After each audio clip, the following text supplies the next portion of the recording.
আমি টুম্পা অটোওয়ালি পৌঁছে দেবই টাইমলি। কি সম্পর্ক আমার সঙ্গে ওই লোকটার?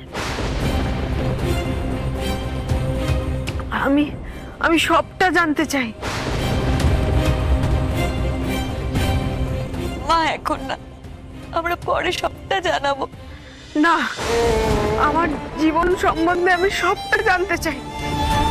কে আমি, কি হয়েছিল আমার সম্বন্ধে, সবটা। কাকিমা দেখো, তুমি এখন এসব নিয়ে ভেবো না। ডক্টর এখন তোমাকে শুধু বিশ্রাম করতে বলেছে। ডাক্তার কি বলেছে আমি সেসব জানতে চাইছি না। আমি আমার জীবন সম্বন্ধে সবটা জানতে চেয়েছি। আমি সবটা না জানতে পারলে ভালো থাকবো না, আমি সুস্থ হয়ে উঠবো না। দেখো, তোমাকে সমস্ত কিছু জানানো হবে, কিন্তু ঠিক সময় বুঝে, এখন নয়। আমি এখনই জানতে চাই, এখন।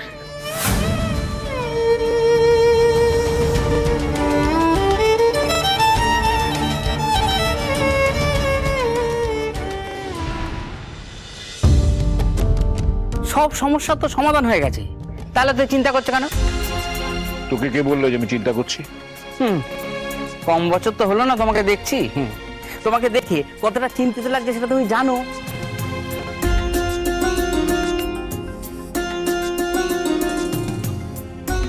তুই কি এসব আবার কি করছো? কিছুক্ষণ আগে আবিরের সঙ্গে ফোনে কথা হলো। ও বলল সাবিত্রীকে নাকি আজকে হাসপাতাল থেকে ছেড়ে দিতে পারে। সেটা হলে কত বছর বাদে সাবিত্রী আজকে বাড়িতে ফিরবে। আমি ওকে বরণ করে ঘরে তুলবো।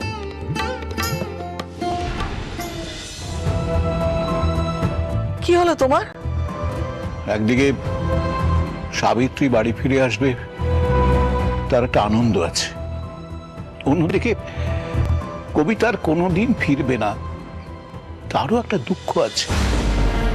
কোনটা বেশি সেটা আমি জানি না। মা,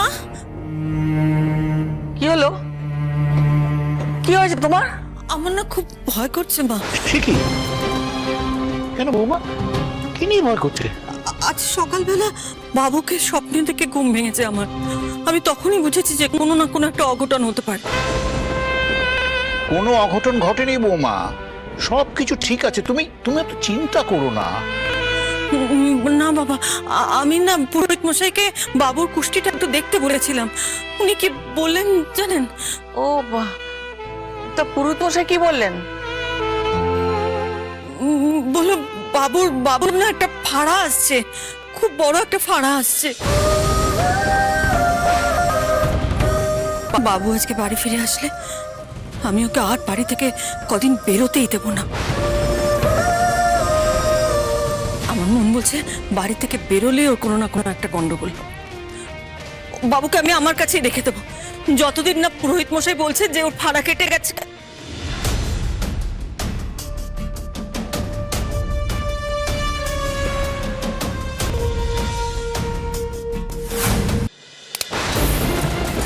অশোক,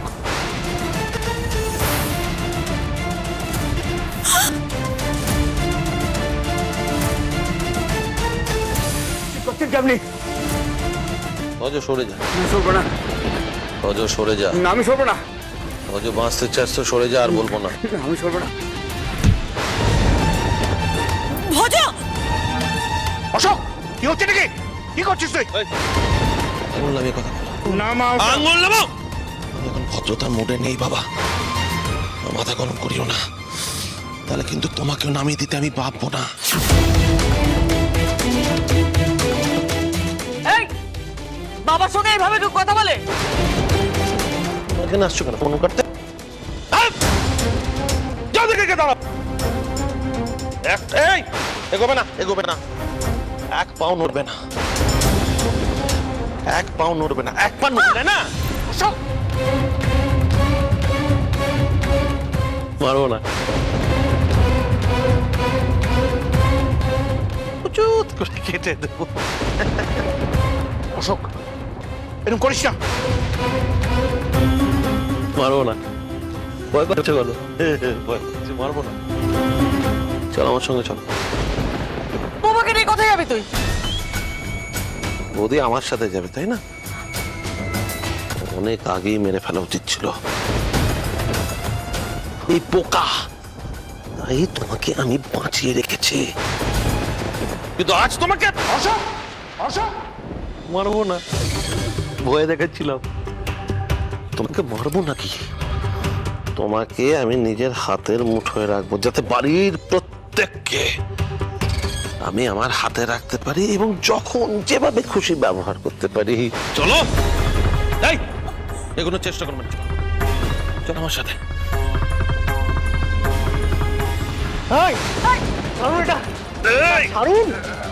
বলছি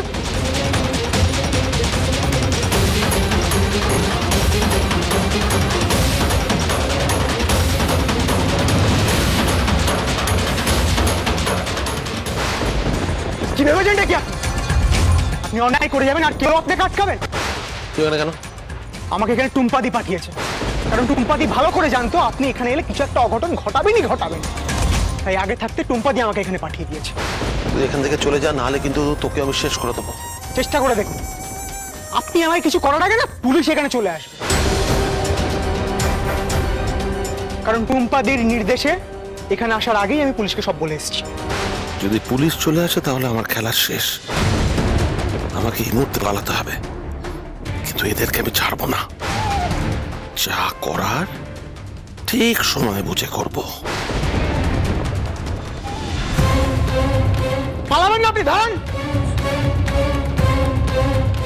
সত্যি টুম্পা যদি বাবলুকে না পাঠাতো তাহলে কি হতো ভাবতে পারছো? টুম্পাকে একটা ফোন করবো, টুম্পাকে।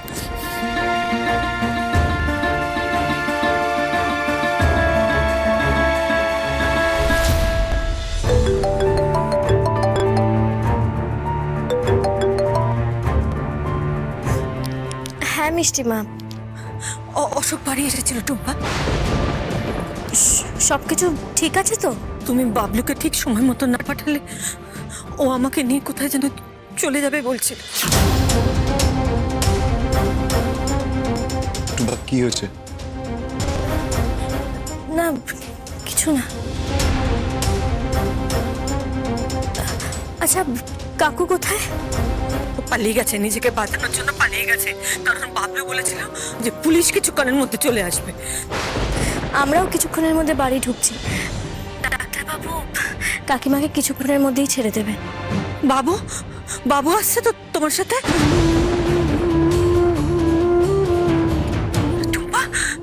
টুম্পা কিছু বলছো না কেন?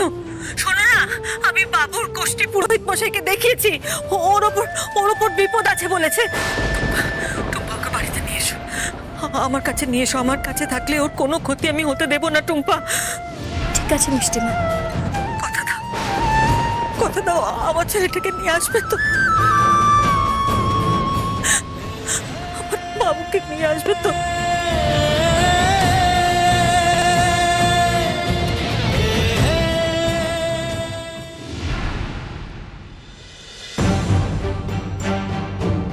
বলছিলাম একটু তো আনন্দ থাকা উচিত সবার মধ্যে, সবাই বাড়ি ফিরে আসছে।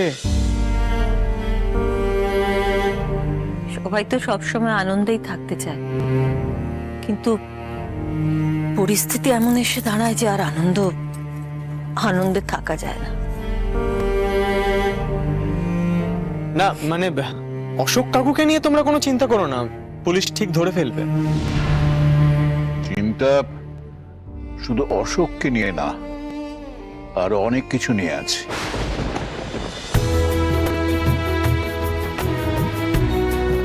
ওই তো ওরা এসে গেছে।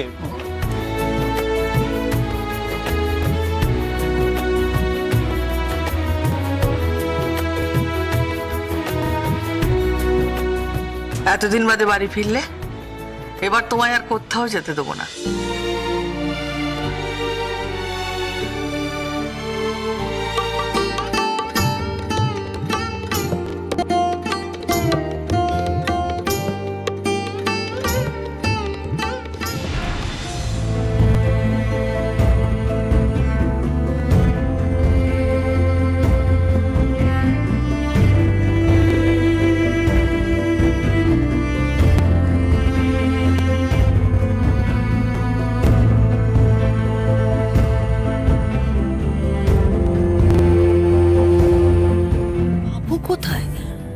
না তো।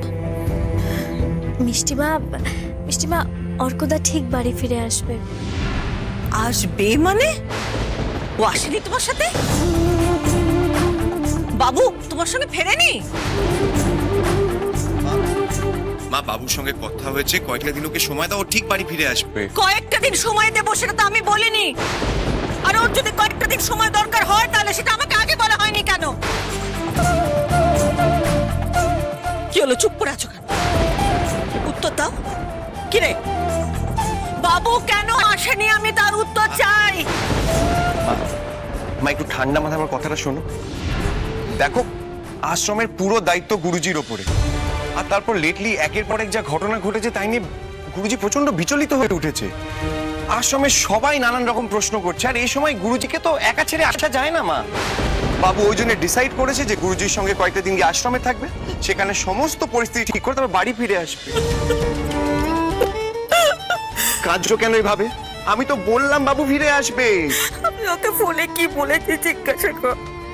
আমি বলেছিলাম পুরোহিত মশাই বাবুর কুষ্টি থেকে বলেছে বাবুর অনেক বড় বিপদ আছে। ও বলেছিল বাবুকে সঙ্গে নিয়ে ফিরবে। আমার বাবুর যদি কিছু হয় না তার দায় হবে তুমি, আমি বলে দিলাম। মা, আমি বাবুকে ফোন করছি, কিচ্ছু হবে না।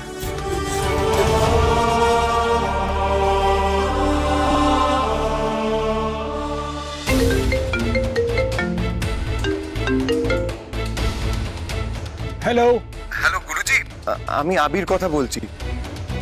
গুরুজি, একটু বাবুর সঙ্গে কথা বলা যাবে? ওরা অর্ককে নিয়ে গেছে। মানে? কি হয়েছে আবির বাবু? ফোনটা দিন। হ্যালো, হ্যাঁ গুরুজি, আমি টুম্পা বলছি। পারলে অর্ককে বাঁচাও, ওরা অর্ককে সঙ্গে নিয়ে চলে গেছে।